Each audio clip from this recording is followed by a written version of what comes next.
Bismillahirrahmanirrahim. Assalamualaikum warahmatullahi wabarakatuh. Asyhadu an la ilaha illallah, asyhadu anna Muhammad Rasulullah. Allahumma sholli ala sayyidina Muhammad wa ala ali sayyidina Muhammad kama sholaita ala sayyidina Ibrahim wa ala ali sayyidina Ibrahim bil alamina innaka Hamidum Majid. Alhamdulillah kita bisa ketemu lagi melanjutkan kajian-kajian kita sebagaimana waktu-waktu yang lalu. Kajian kita ini diilhami oleh sebuah video yang kemarin aku dalam perjalanan dikirimi atau tahu lewat WA. Video itu sebetulnya panjang ya, cuman disampaikan terpotong, jadi aku nggak bisa mengomentari secara keseluruhan. Tapi walaupun dalam video yang terpotong itu ada sesuatu yang menggelitik, yang membuat aku merasa perlu untuk melakukan konfirmasi ya, karena beliaunya menyatakan bahwa surat Roma 16:27 itu ya, surat Roma yang ke-16 ayat nomor suratnya ya, ayatnya yang ke-27 itu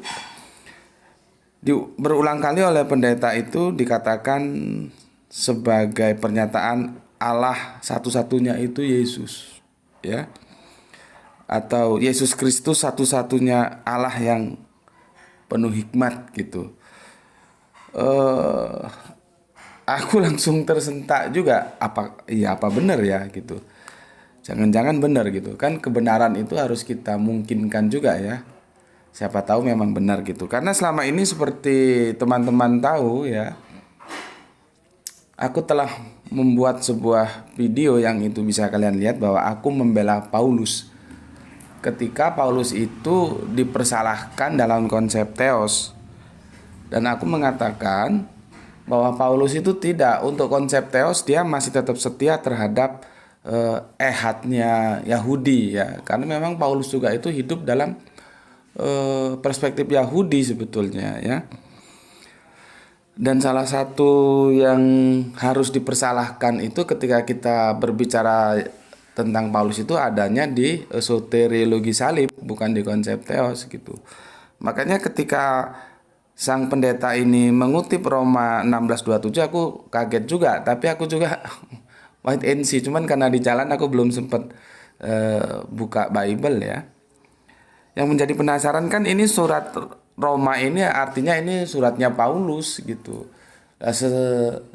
Selama ini aku membaca surat-surat Paulus, kalau Paulus bilang Yesus Tuhan sih ya, dan aku sudah jelaskan Tuhan yang dimaksud Paulus itu bukan Tuhan yang ilahiyah ya, tapi yang insania ya.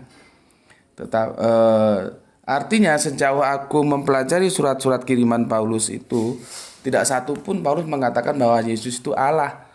Nah ini kok ada pendeta mengatakan, dia menukil Rom 16:27 ya, bahwa Allah satu-satunya itu Yesus gitu.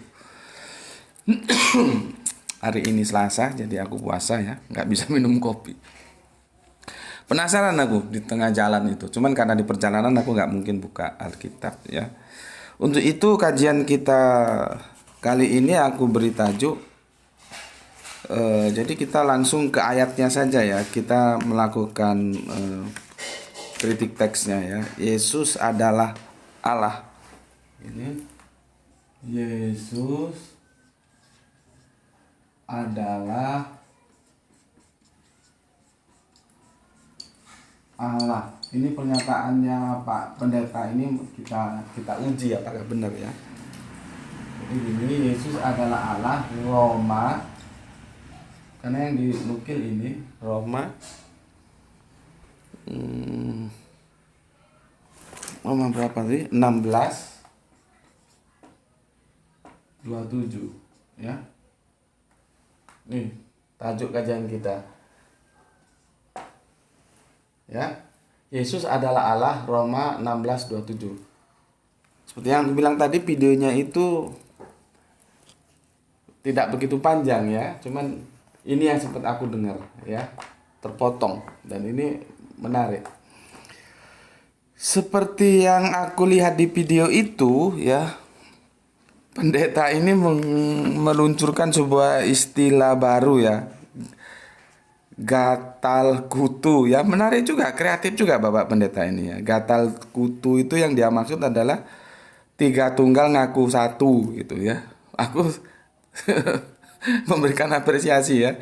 Artinya dia mengkritik Tritunggal. Dia bukan pada teos yang Allah tunggal, Allah Tritunggal ya. Tidak, dia mengkritik Tritunggal justru. Disinilah nampak bagaimana kekacauannya konsep teos dalam kekristenan, meskipun usianya sudah berapa abad, sekarang sudah 2021 ya, 21 abad. Belum juga selesai-selesai sebetulnya konsep teosnya itu seperti apa, karena terjadi pertarungan-pertarungan pemikiran di dalamnya. Itu membuktikan memang kalau kita tidak taat terhadap apa pesan-pesan tekstual ya di dalam Alkitab, akhirnya amburadul seperti ini. Ya. Dalam perspektif Islam itu ada namanya yang qot'i dan istihadi ya. Qot'i itu dia tidak ada posisi tawar sebagaimana dia dijelaskan ya begitu, sudah tidak ada ruang penafsiran di dalamnya. Kecuali hal-hal yang istihadi itu di sana terbuka peluang untuk melakukan penafsiran. Nah, konsep tentang teos itu sesuatu yang sangat sakral dalam sebuah agama, dan itu agama apapun itu sakral. Makanya konsep teos itu tidak membuka ruang bagi pembacanya untuk memasukkan penafsiran. Jadi pahami aja dia seperti itu. Ya. Tidak ada peluang. Artinya konsep teos itu pasti disampaikan qot'i dia, tidak istihadi. Ya begitu itu. Makanya ketika Yesus ditanya tentang konsep teos, dia dengan tegas mengatakan bahwa di Markus 12:29 itu dia menukil tanpa sedikit pun memberikan sebuah perubahan ya apa yang telah disampaikan Musa ya. Dengarlah hai orang Israel, Tuhan Allah kita, Tuhan itu Esa. Esanya seperti apa? Ya esanya seperti Yahudi yang disampaikan Musa. Jadi tidak terbuka ruang untuk mengintervensi dalam upaya melakukan penafsiran. Tidak perlu ditafsirkan lagi, memang adanya sudah seperti itu kok. Yang jadi masalah ketika penafsiran itu masuk, jadi ya sudah. Kalau penafsiran kacau ya, satu teks itu ditafsirkan oleh mufasirin 10 bisa menghasilkan 12 penafsiran loh. Ya, karena tidak menutup kemungkinan satu penafsir itu menghasilkan 2 penafsiran. Itu masalahnya di situ. Ya, seharusnya sudah apa adanya ya. Seperti itu ya, ya seperti itu ya.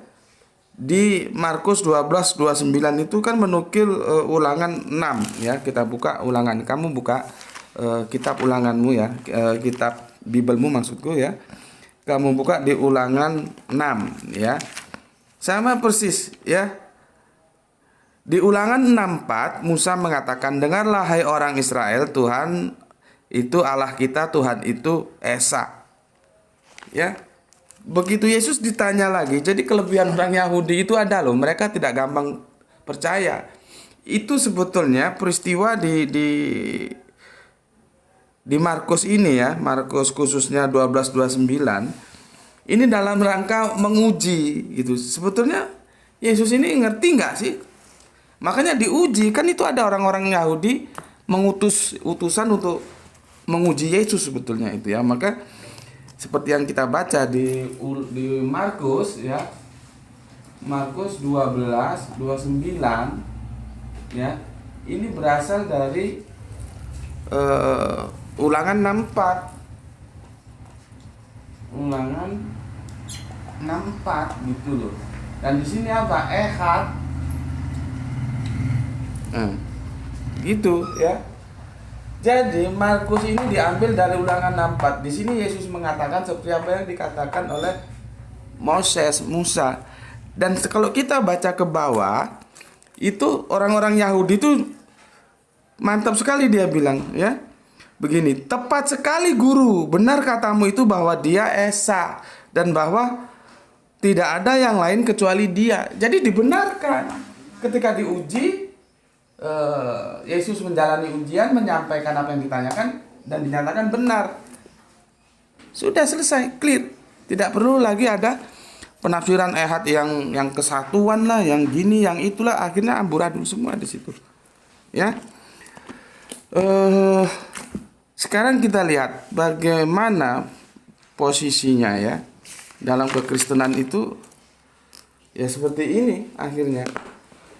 Ini sudah jelas ya bahwa Markus 12:29 itu menukil dari Ulangan 6:4. Di sini Yesus yang mengatakan, di sini Musa yang mengatakan. Jadi seperti yang aku bilang kemarin ya, substansi dinullah itu tidak berubah ya, meskipun ini merepres saja. Namanya itu bisa berubah ya. Ada dinullah Mila atau Milata, ada dinullah Yahudi, ada dinullah Nasrani, ada dinullah Islam. Tapi substansi kedelainya itu ya, namanya bisa berubah, bisa tempe, bisa tahu, tapi substansinya kedelainya itu tetap aja menyampaikan Allah yang tunggal, atau dalam konsep Islam disebut tauhid. Itu tidak boleh dinodai. Ya. 124.000 rasul itu seutama-utama yang diucapkan itu ya ini substansinya, bahwa Allah itu tunggal. Gitu, ya. Oke. Sekarang aku jelaskan kepada kalian. Beberapa waktu lalu aku telah menjelaskan bahwa tauhid ya itu tidak hanya berbicara siapa ya, tapi dia juga berbicara berapa.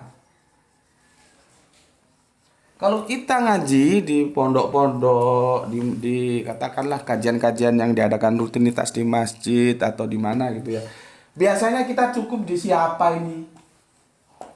Tauhid itu dia menyembah siapa? Allah, selesai. Padahal tidaklah, Allahnya berapa. Kalau dia mengatakan kita hanya menyembah Allah, selesai. Trinitas juga itu menyembah Allah mereka. Mereka tidak pernah menyembah yang mereka sebut katakanlah tuyul atau apa, tidak pernah. Gitu loh. Cuman kan belum selesai. Inilah yang aku berikan kritik kepada kajian-kajian dalam perspektif Islam itu, seharusnya dipertegas siapa dan berapa. Gitu loh. Ya. Karena ini mengikat. Siapa Allah? Berapa Allahnya? Tunggal. Juga nggak bisa, berapa saja nggak bisa. Berapa tunggal, tapi siapa? Goiru Allah. Nggak benar juga. Ya. Dia menyembah kepada yang tunggal, tapi dalam perspektif yang dia paham, yang tunggal itu misalkan katakanlah Gajah Mada gitu. Itu ya nggak benar juga. Jadi siapa dan berapa ini mengikat, saling mengikat ini. Ya, nggak boleh terpisahkan. Biasanya tauhid kita kalau sudah belajar itu dia hanya selesai di siapa. Ini yang jadi masalah.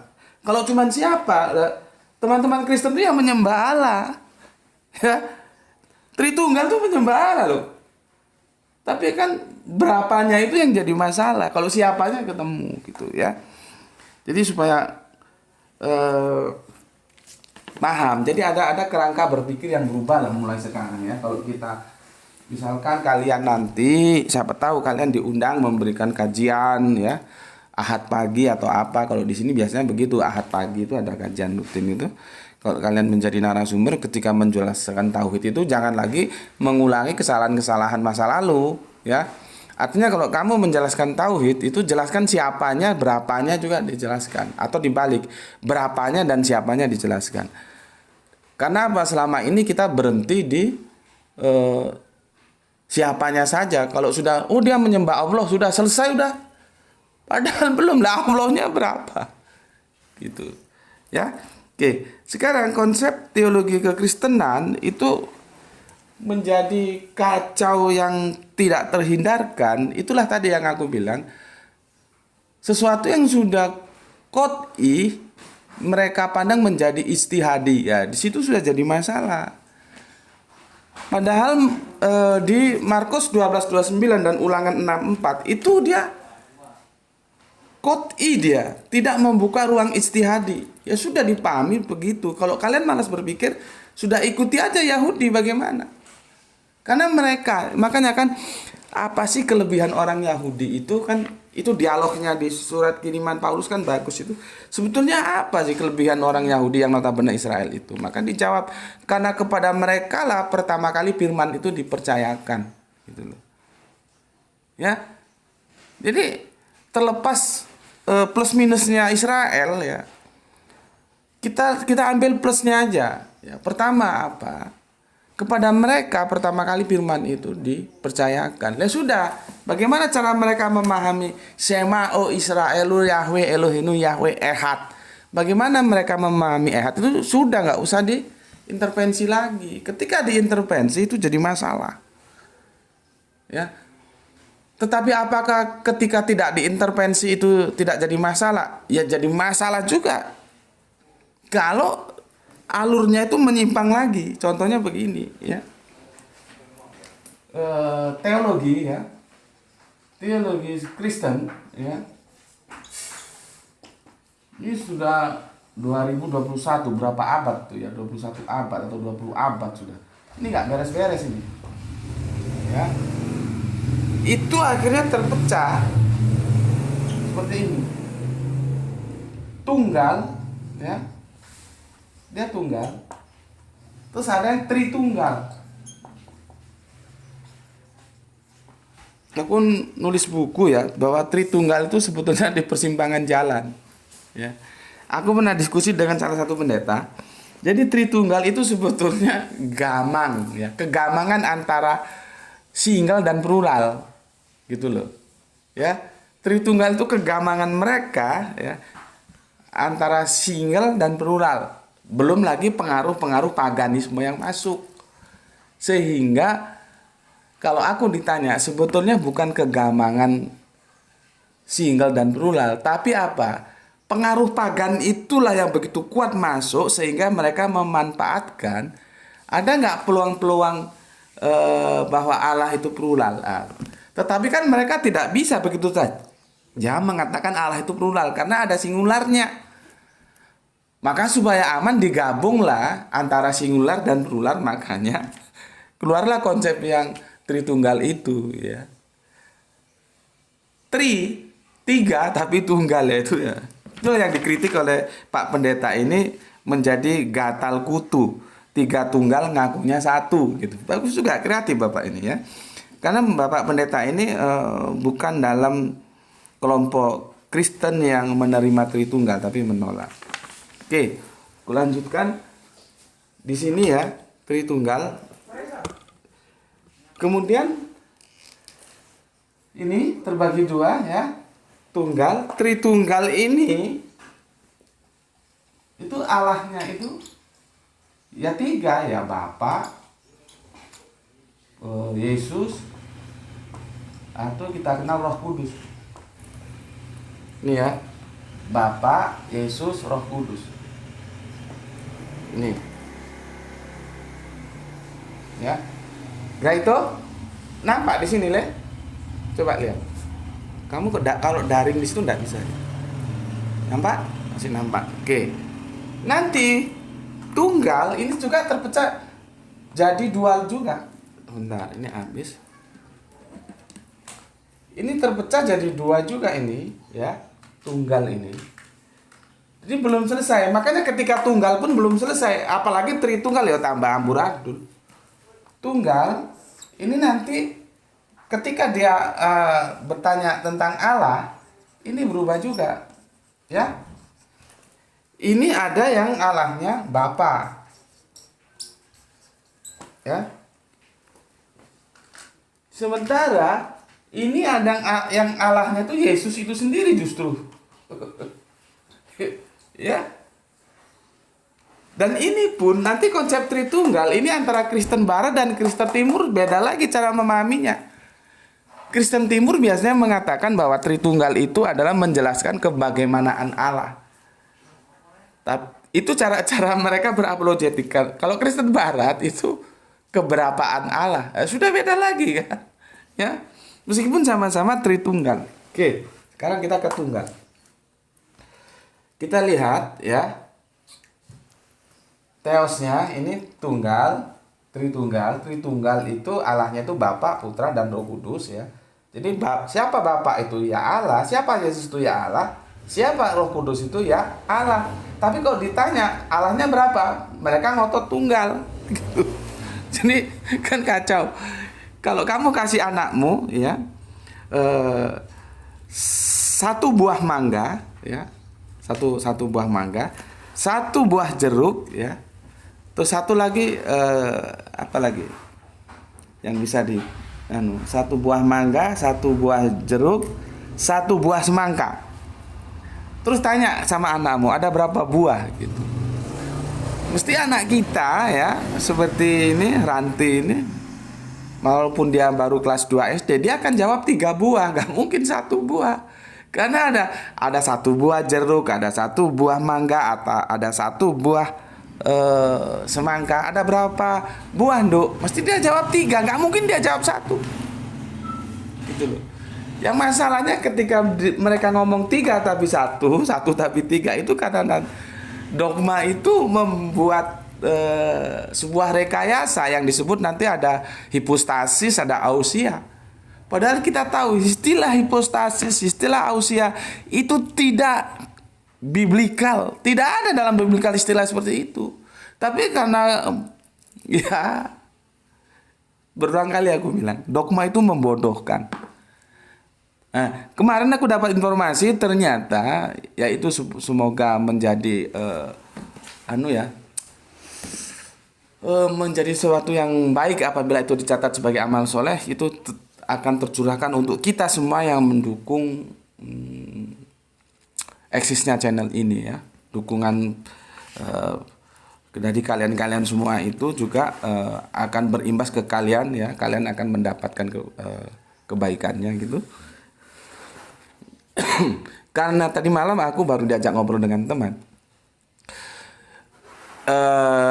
Jadi ada viewer dari India gitu ya. Viewer dari India itu mengontak teman, dia minta Gus Beti untuk diajak nimbrung gitulah ya, karena juga tidak harus serius.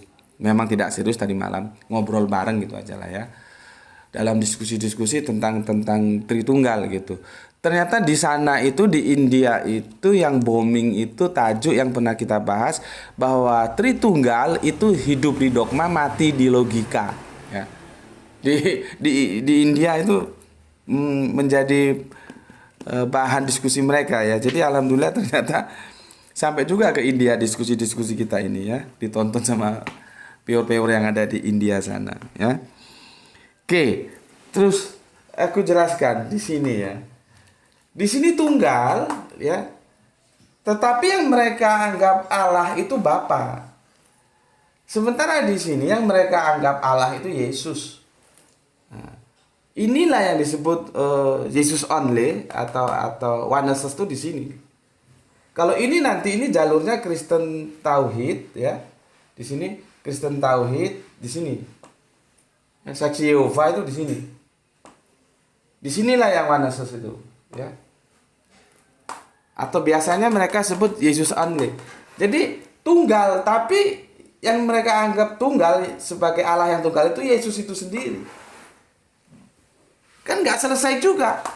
Karena ini bertentangan dengan Yahudi. Nggak mungkin lah orang sebagai nabi aja ditolak sebagai Yesus, apalagi sebagai Allah. Kalau kita kembalikan ke Ulangan 64 tadi ya, kita kompilasi dengan Markus 12:29. Itu kan asalnya kan Markus 12:29 yang dikatakan Yesus itu menyampaikan kembali apa yang dikatakan Musa kepada bangsa Yahudi, bangsa Israel ya. Kadang-kadang agak kacau, yang mana yang bangsa, yang mana agama, karena sudah bersatu ya. Maka kalau orang sebut Israel itu langsung konotasinya ke Yahudi, Yahudi ke Israel. Sebetulnya Israel itu yang bangsa, Yahudi itu yang agama, seperti itu ya. Kalau kita rujuk ke Yahudi, ini jelas tidak mungkin, karena Yahudi menolak Yesus. Sebagai nabi aja mereka tolak, apalagi sebagai Allah. Meskipun sudah benar tunggalnya, keberapaannya sudah benar tunggal. Kan aku bilang tadi, tauhid itu tidak cukup berhenti di siapa, tapi juga di berapa. Tidak cukup di berapa, tapi siapa. Artinya siapa dan berapa itu saling mengikat. Nah di sini dia berapanya sudah benar ini Kristen yang ini. Berapa? Tunggal. Tapi dia tunggalnya bukan ke yang disebut Yesus Bapa, atau bukan si YHWH itu yang kita sebut Allah itu. Dia larinya ke Yesus. Gitu loh ya. Lain dengan Kristen tauhid. Ya Bapa itu yang mereka sebut Allah. Gitu loh. Ya, kan sudah kacau lagi nih. Jadi ini sebetulnya kalau mereka suruh duduk bareng satu meja, ini rame. Padahal kitabnya sama nih. Antara yang Tritunggal dengan yang tunggal sendiri terbelah menjadi dua, yang mereka sebut Allah itu adalah Bapa, disebut di sini Yesus. Ini nggak selesai. Padahal kitabnya ya satu ini. Nih, kitabnya sama ini. Ataupun kalau ada Katolik juga nanti kita hadirkan bisa. Tapi akhirnya berbeda. Karena apa? Itu tadi yang aku bilang. Ketika hal-hal yang qot'i itu menutup ruang istihadi, tetapi bagi mereka terjang saja. Akhirnya kacau gitu loh ya. Kacau akhirnya. Oke, sekarang berapa lama nih? Masih 26? Oke, belum terlalu panjang ya. Akhirnya perdebatan ini tidak akan pernah selesai. Meskipun nanti satu saat orang akan meninggalkan Tritunggal itu sudah gimana ya? Dibuang ke tong sampah lah. Karena apa? Orang itu terus berkembang, bertumbuh dengan logikanya. Ya. Ini mau dengan logika kelas level bawah sekalipun sudah enggak mungkin. Selama orang itu percaya terhadap kebenaran akal. Kan menjadi pertanyaan, kita itu dikasih akal sama Allah. Terus kita nggak percaya terhadap kebenaran akal. Lah terus untuk apa jadi manusia? Seperti ini bertentangan dengan kebenaran akal. Kalaupun mau diputer-puter aja, ya itu jadinya ngakali. Bukan menjunjung tinggi kebenaran akal. Ya, karena kuantitatif 1 dan 3 itu jelas. Gitu loh. Ya. Makanya ketika aku diskusi sama pendeta berapa itu di kampus Widyagama ya, itu ada videonya di YouTube juga ada, cuman kan aku pada waktu itu belum punya channel, jadi teman-teman yang unggah itu ya tauhid atau Tritunggal itu ya, aku panggil aja pendetanya, ayo Pak Pendeta kita belajar kuantitatif hitung-hitungan gitu. Sama seperti tadi itu aku jelaskan ya, bahwa Bapa itu Allah, Yesus itu Allah, Roh Kudus itu Allah. Ada berapa Allah? Dia bilang satu Allah. Aduh. Aku kadang-kadang mikir apa perlu kita bawa ke psikolog ini ya. Enggak karena waktu itu pendetanya juga kebetulan dosen. Ketika sang dosen ini mengajarkan Tritunggal kepada mahasiswanya, kok mahasiswanya ikut goblok juga gitu loh. Kok nggak disanggah? Gitu ya. Karena pakai logika apapun, kalau Bapa itu Allah, Yesus itu Allah, Roh Kudus itu Allah, maka bisa nggak bisa ya tetap 3 Allah. Kok mau diputar seperti anjing menggigit ekornya, berputar-putar aja. Kembali ke satu Allah ya. Ya, itulah ya polemik yang terjadi di dalam Tritunggal. Di dalam Tunggal, nah, si bapak yang mengkritik ini dengan sebuah istilah baru, gatal kutu, ngaku 3 tunggal ngaku 1 ya, bagus juga ya. Gatal kutu 3 tunggal ngakunya 1 itu. Dia ada pada kelompok ini. Ya, tidak dalam kelompok yang ini. Tunggal yang Allahnya itu Yesus. Makanya dia mengatakan Yesus adalah Allah. Kalau aku catat tuh begini, Allah satu-satunya itu Yesus. Dan dia menukil ini ya, Allah satu-satunya itu Yesus. Dan aku penasaran, sudah aku bilang tadi ya, benarkah Allah satu-satunya itu Yesus gitu ya. Jadi di sini dia sudah 50% benar, tapi masih kebelangsak juga.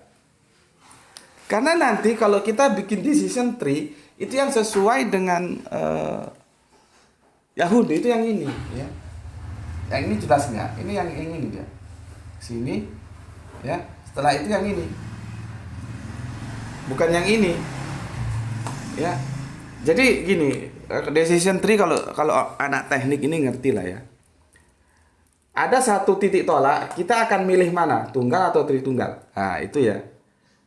Tunggal. Nah, ini sudah benar tunggal. Tritunggal tidak alkitabiah, melanggar kebenaran akal ya. Terus tunggal. Tunggal dia ada benar lagi nggak? Ada lagi keputusan. Ya.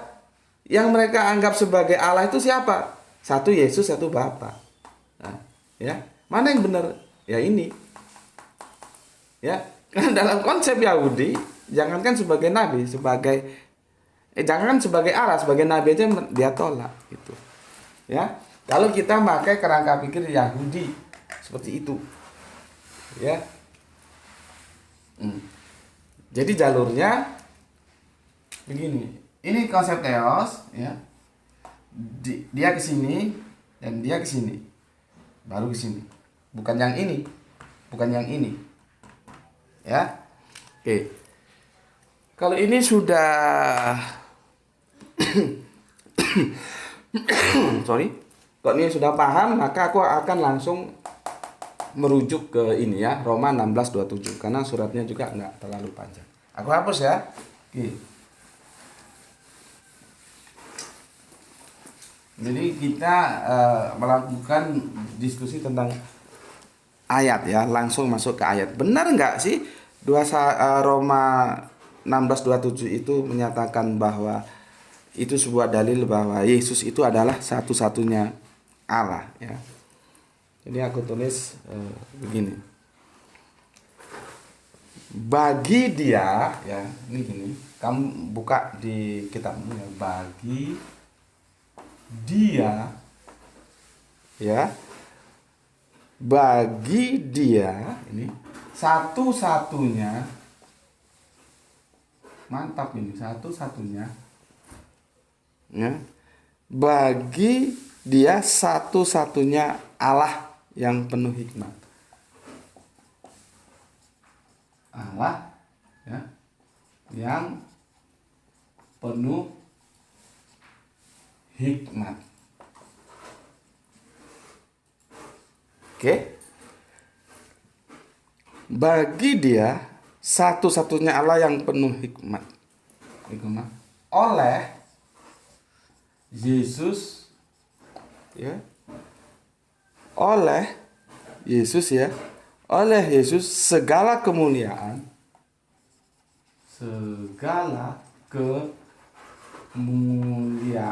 ya. Segala kemuliaan sampai selama-lamanya. Berhenti dia di sini, ya. Sampai selama-lamanya. Amin. Ini surat Paulus ini. Ya. Seperti aku bilang tadi, aku ini kan tak teliti ya surat-surat kiriman Paulus itu. Nggak pernah. Berapa? 30 sudah. Ya, sebentar lagi ya. Ini kurang dikit ini ya. Nggak pernah aku temukan dalam surat-surat Paulus itu bahwa Paulus mengatakan Yesus itu sebagai Allah gitu. Maka seperti aku bilang di awal tadi, ketika aku dapat video ini di tengah jalan aku penasaran banget. Ya, benarkah Roma 16:27 itu menyatakan bahwa Yesus itu Allah gitu. Setelah kita buka teksnya seperti ini. Kita lihat ya. Masalahnya Pak Pendeta itu ya gagal memahami kata ganti dia ini kemana. Ya. Kan sudah jelas. Bagi dia satu-satunya Allah yang penuh hikmat. Dia ini nggak mungkin ke Allah.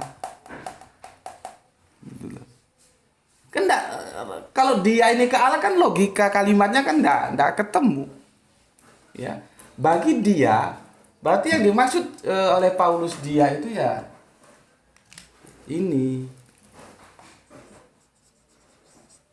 Gitu loh. Ya. Bagi Yesus gitu loh. Satu-satunya Allah yang penuh hikmat. Jadi Yesus itu sendiri ini sejalan dengan Yohanes 17:3 ya. Ini sejalan dengan Yohanes 17:3. Ya, Yohanes 17:3. Ya.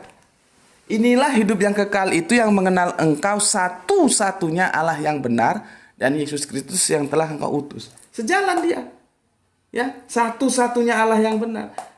Jadi di sini justru Paulus mengatakan bahwa Yesus itu punya Allah, satu-satunya Allah. Jadi tidak tritunggal. Satu-satunya kan kualitatif dia. Kalau kuantitatifnya ya ehad itu. Jadi ada gini, ada kuantitatif, ada kualitatif ya. Kalau kuantitatif itu angka ya, 1, 2, 3 itu kuantitatif. Ini kata-kata, kualitatif ya.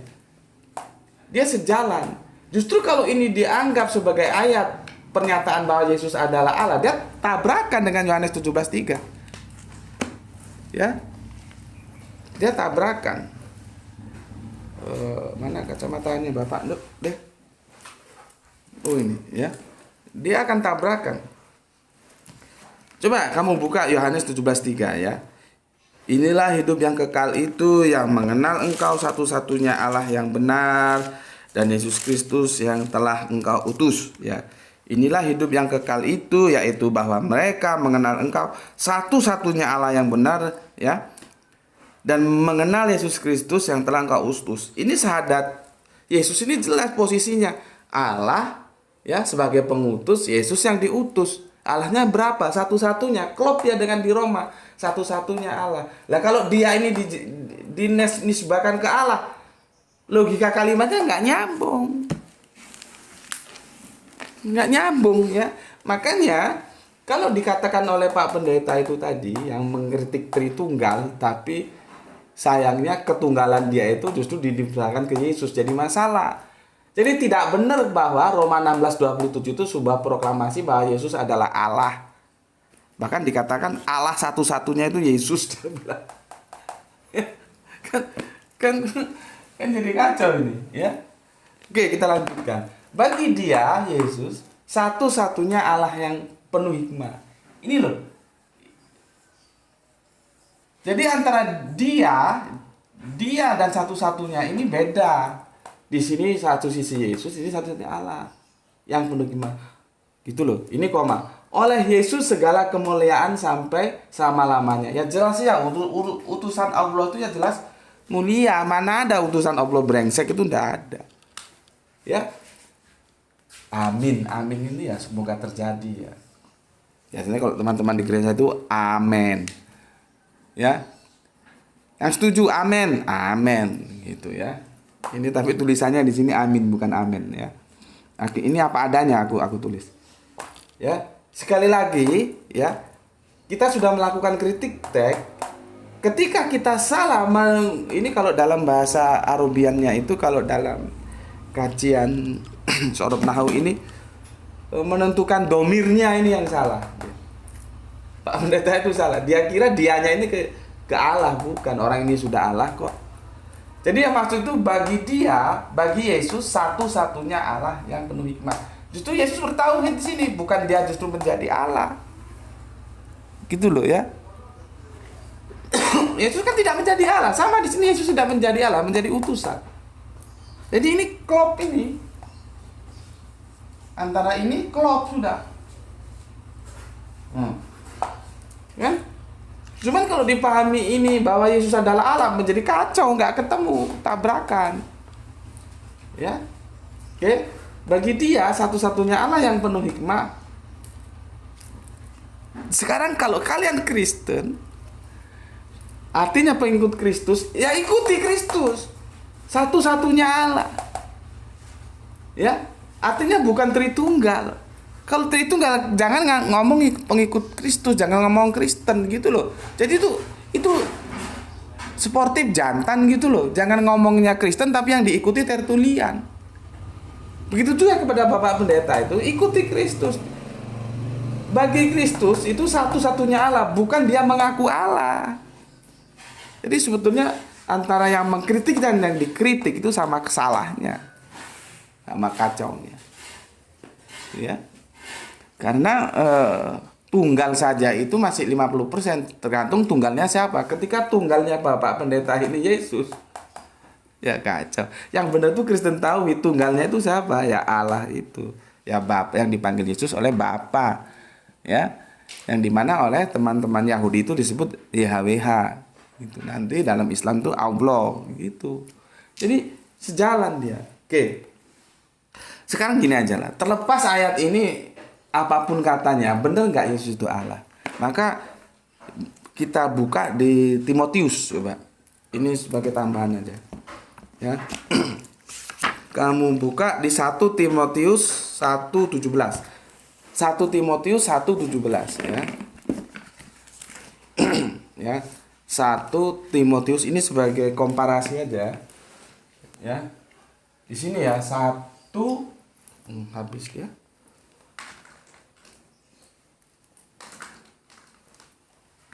1 Timotius 1:17 ya. Ini ayatnya. Ya. 1 Timotius 1:17. Nanti ini saling, kalau kita pahami dengan benar, ini saling mengikat dia, tidak terpisahkan antara 1 Timotius 1:17 dan Roma 16:27 dan Yohanes 17:3. Artinya apa? Kita akan tahu sebetulnya prasyarat sebagai ini itu apa sih? Ya. Artinya kalau prasyarat itu dilanggar, ya dia bukan ini gitu loh. Ya. Oke.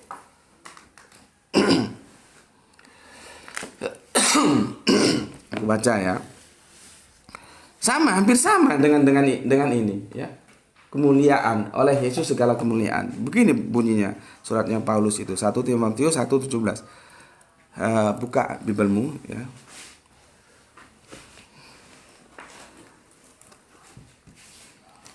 Perhatikan, aku bacakan ya. Hormat dan kemuliaan sampai selama-lamanya ya bagi Raja segala zaman. Siapa dia? Allah yang kekal ya. Jadi pertanyaannya, Yesus mulia, Allah juga mulia. Karena apa? Karena dia terpilih. Yang dipilih oleh Allah untuk menjadi atasannya itu mesti mulia. Karena apa? Yang memilih juga mulia. Gitu loh ya. Jadi jangan dianggap kemuliaan Yesus itu sesuatu yang datang dari dirinya sendiri. Enggak. Kemuliaan itu pusatnya di sini. Ya. Karena ini terpilih, maka dia juga menjadi otomatis mulia juga. Ini sama aja kalau kita lihat mukjizat-mukjizat itu ya. Para nabi itu bisa melakukan apa-apa. Tapi jangan dipahami kebisaannya itu dari hak milik dalam otoritas tunggal yang dimiliki oleh nabi itu sendiri. Enggak. Itu karena dibeli oleh yang maha bisa ini. Nabi itu menjadi bisa karena diberi katakanlah mandat oleh yang maha bisa ini. Nabi itu menjadi mulia karena diberi kemuliaan oleh yang maha mulia ini gitu loh. Begitu cara memahaminya ya. Coba kita baca lagi. Hormat dan kemuliaan sampai selama-lamanya bagi Raja segala zaman. Siapa dia? Allah yang kekal. Kalau ini kemuliaannya terfokus di sini, ini diberi kemuliaan dia karena dia diangkat sebagai utusan. Masalahnya kalau ini tidak diberi kemuliaan, dia punya kemuliaan tidak? Gitu loh. Jadi kalimat pasif aktif itu juga perlu dipelajari untuk memahami teks. Ya. Seperti Yesus itu kan sebetulnya kalau kita kritik itu teks-teksnya itu dia bangkit atau dibangkitkan. Kan beda. Bangkit sama dibangkitkan itu beda. Ya. Beda, jangan katakan bahwa oh dia bangkit terus dia wah ini loh Tuhan ini bisa bangkit lagi sudah mati. Loh dia bangkit atau dibangkitkan? Nanti kapan-kapan lah itu bisa kita selesaikan ya. Tapi masalahnya di sini kalian jangan menyempelekan kalimat pasif aktif. Ya. Seperti Yesus ketika dia mau menghidupkan Lazarus itu kan sudah jelas dia berdoa dulu kepada Bapa. Jadi kebisaan Yesus membangkitkan itu karena dia diberi otoritas oleh Bapa. Kalau nggak diberikan, ya ora iso apa-apa. Seperti ini. Kenapa dia mulia? Karena diberi otoritas kemuliaan oleh Bapa. Yang biasa dipanggil Yesus Bapa itu maksudnya Allah ini. Sebetulnya kekekalan kemuliaan itu adanya di sini. Karena inilah yang wal awalu, wal zohiru, wal batinu. Dialah awal, dialah akhir, dialah alfa, dialah omega. Kan aku sudah pernah jelaskan bahwa namamu, kata Yesus begini, namamu yang engkau berikan kepadaku. Gitu. Jadi kalian kalau tidak paham membaca kitab Wahyu itu akan kacau juga. Karena di sana Yesus itu juga dikatakan alfa omega. Loh, berarti Yesus Allah dong, dia alfa omega. Nanti dulu. Itu gelar yang diberikan oleh ini. Alfa Omega itu sebetulnya ini loh. Jadi semua ini kalau kita kembalikan ke pusat, semua ini tidak punya apa-apa karena miliknya ini semua. Gitu. Dan itu sudah jelas mengatakan namamu yang kau berikan kepadaku. Jadi itu disematkan gitu loh. Ya. Bukan berarti Yesus itu Alfa Omega benar. Nah, kalau Alfa Omega benar, ini juga Alfa Omega. Masa ada dua Alfa Omega? Ya, oke. Hormat dan kemuliaan sampai selama-lamanya bagi Raja segala zaman, Allah yang kekal. Ya, terus siapa Allah itu? Dia tidak nampak dan dia esa. Ya, dijelaskan begini. Allah yang kekal itu yang tidak nampak dan yang esa. Nah itu, tolong ini dicas leh. Dicas, gitu. Ya. Jadi sesuatu yang nampak itu pasti dia bukan Allah. Sesuatu yang bisa dilihat itu bukan Allah. Dan banyak ayat-ayat di perjanjian lama, perjanjian baru, ya, bahkan di perjanjian terakhir, ya, nggak bisa Allah itu dilihat. Jadi kalau kita pakai batasan itu, kita tahu siapapun yang bisa kita lihat itu pasti bukan Allah. Itu kan sederhana sih kerangka berpikirnya, ya. Artinya ada parameter-parameter yang bisa kita gunakan dan itu tidak jelimet. Apa? Bisa dilihat enggak? Gitu loh. Karena sudah disampaikan dalam perjanjian lama, perjanjian baru, perjanjian terakhir bahwa Allah itu tidak bisa dilihat. Artinya ketika kamu dikatakan oleh sebuah informasi entah siapapun yang menyampaikannya bahwa dia itu Allah, gunakan aja parameter ini. Dia bisa dilihat enggak? Nah sekarang masalahnya Yesus itu bisa dilihat enggak? Kalau Yesus bisa dilihat, dia bukan Allah. Kalau yang Esa ya, yang tidak nampak dan Esa tadi sudah aku diskusikan di awal ya. Esa itu hati-hati juga, yang Esa siapa? Yang Esa ya seperti Timotius ini, yang Esa itu Allah. Bukan nanti yang Esa Yesus. Wah, kacau lagi itu. Ya. Oke. Sudah aku jelaskan ya. Jadi kalau ini pemahamannya benar, dia akan saling mengikat, berinteraksi ya. Tapi kalau ini dipahami salah karena domirnya jatuhnya dia ke Yesus ya, dan memang salah. Domirnya dari jatuhnya ke Allah, tidak mungkin. Ya. Di sini sudah Allah, terus di sini Allah. Bagi dia, jadi bagi Yesus itu satu-satunya Allah yang penuh hikmat. Itu loh ya. Jadi Yesus itu Allahnya satu. Bukan Yesus itu Allah. Jadi kacau Yesus itu Allah.